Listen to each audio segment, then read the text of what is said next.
Sound like? Just like a shotgun going off. That's how one witness described a collision between a truck and a car that happened during a high-speed chase. The driver of the car, who had nothing to do with that chase, was killed. It's a story we broke on Fox 10 News at 4. That crash happened this afternoon on busy Highway 59 at Azalea Avenue.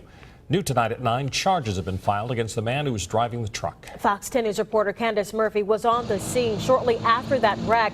Candace, are investigators still out there?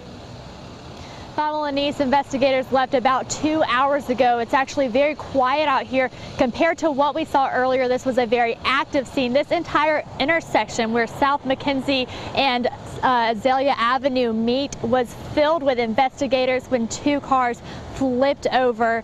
And this is a much different scene. There's still glass at the intersection, so be careful if you are coming down this way. This is what happened a little earlier today.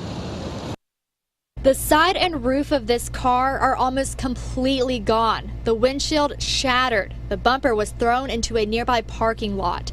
Investigators say this truck ran the red light at Azalea Avenue, crashing into the car, hitting a light pole, and flipping over.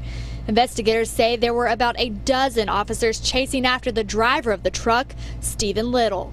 I expected him to pull over at first when I first saw him because there was two cops behind him, and then I was watching him go down, and I figured they were probably in a high-speed pursuit. So What did it sound like? just like a shotgun going off. Before the crash, investigators say Little almost hit an undercover narcotics officer who tried to pull him over. He felt that his driving was such a danger to the public that he actually tried to stop him in an unmarked vehicle. He did a call for assistance from other units.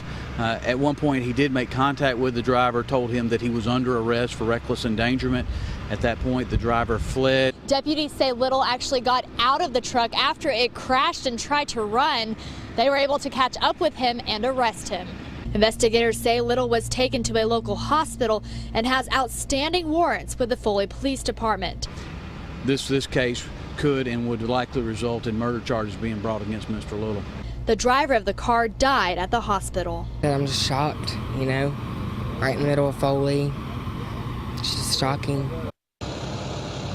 Now, investigators aren't releasing the victim's name at this time, pending family notification. I'm told when the driver got out of his vehicle, a canine dog actually was released onto the suspect, but the dog actually ended up biting a deputy, and that deputy was taken to the hospital. Now, he's said to be okay. He did have a few stitches.